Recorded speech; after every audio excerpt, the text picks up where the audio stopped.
the documentation and safety analysis of a combustion engine. A thorough analysis of the system and relevant subsystems must be performed. This is the goal of the work done here. This ensures that the engine provided by Generative Energy Systems Incorporated can be quantitatively assessed and compared with other internal combustion engines. Accurately characterizing the different stages of the engine cycle requires several steps, including a calibration of the measurement equipment, data gathering, and subsequent characterization and modeling of the system. Several key assumptions were made during this analysis. The engine used is assumed to have a 4-stage combustion cycle, shown here on the right. The stages include an intake stage where the propellant is injected into the piston, a compression stage where the propellant is then compressed, a power stage where it's ignited, and then an exhaust stage where it's exited the system. In order to operate inside a closed space, the engine propellant has been switched from gasoline to propane. It is assumed that the results generated using a propane will remain the same as if gasoline is used. The cycle shown should not be different. Furthermore, the energy balance shown is assumed to account for all factors relating to the operation of this engine. In addition, the piston work is assumed to be very small compared with other terms. The work done by air will be categorized based on the stage of the cycle taking place. It will be either adiabatic, isobatic, or negligible. In order to measure the work of the engine, the crankshaft was affixed to a force transducer, and the torque output was measured for each stage of the combustion cycle.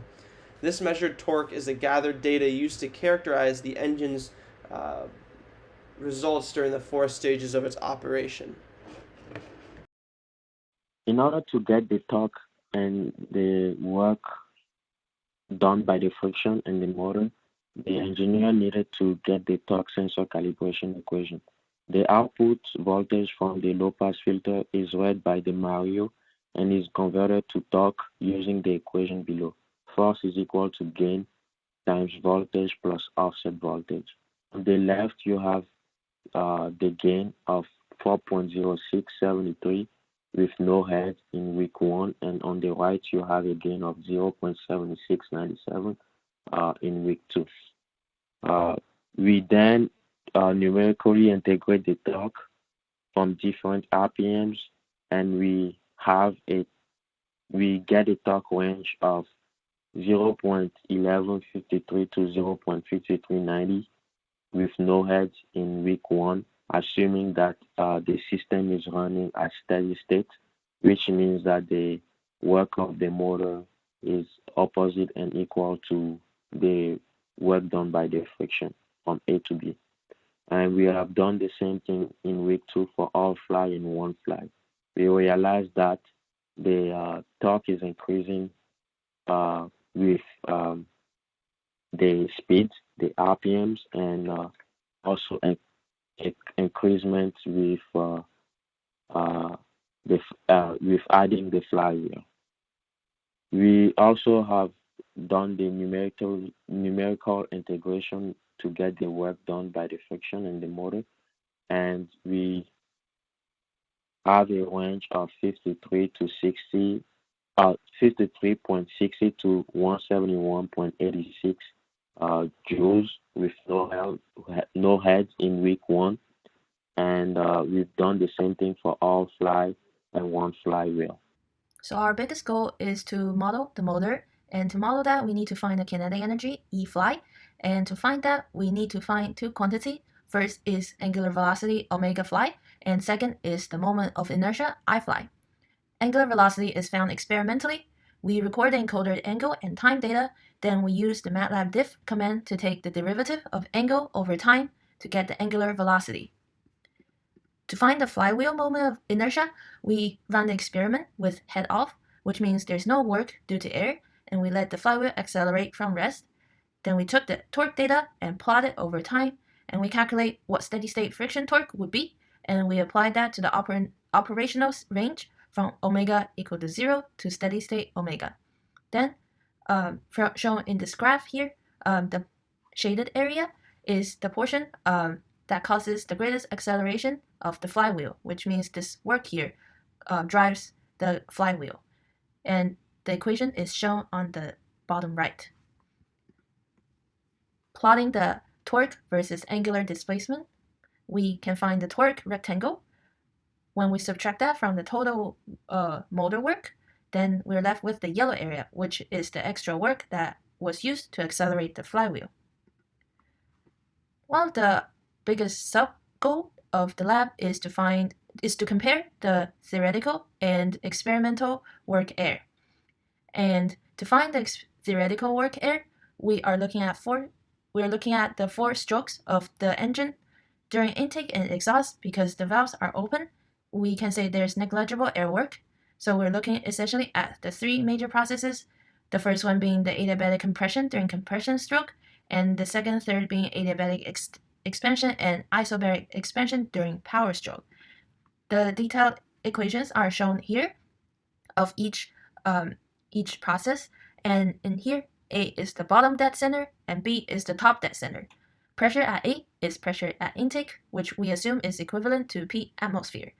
And VA is the volume in the pressure vessel, which includes all the head stuff. VB is the value when the piston is at the top dead center. So, using data gathered from and assumptions made in Lab 1, we are able to deduce an equation for calculating the work due to air pressure from our original work-energy balance. We neglect work due to the piston as before, and for now neglect work due to error. Then, we rearrange the equation to solve for work due to error.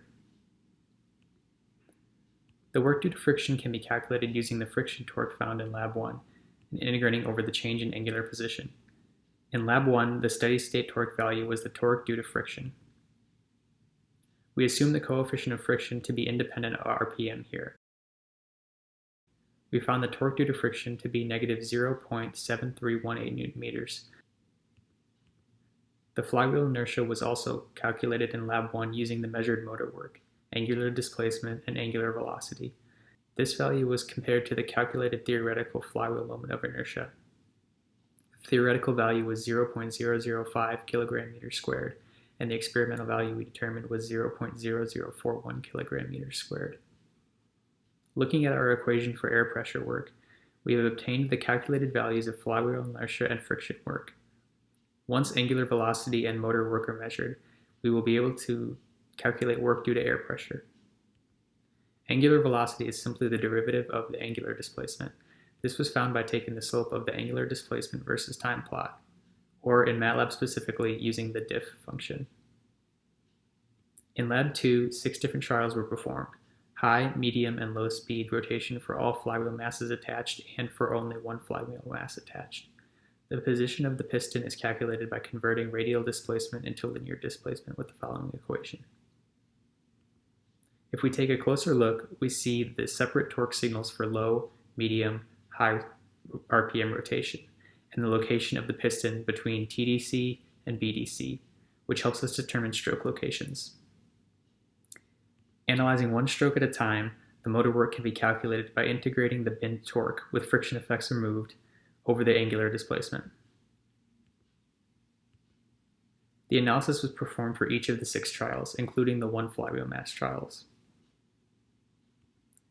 In Lab 3, we will inject pressure into the cylinder certain time points to simulate combustion occurring within the engine. By tuning the timing of the injection, we can optimize the amount of torque the engine applies onto the motor to charge the battery. A similar approach to Lab 2 will be taken, where motor torque is recorded and motor work is calculated by integrating with respect to angular displacement. By varying the onset of the pressure injection, we will be able to optimize the torque applied by the engine onto the motor. Finally, we can account for work due to error by comparing the theoretical work due to air pressure with the experimental work due to air pressure. By analyzing uncertainty of our measurements, we will be able to assess whether or not our modeling error is due to poorly modeled or unmodeled effects, or if our senses are not good enough to tell.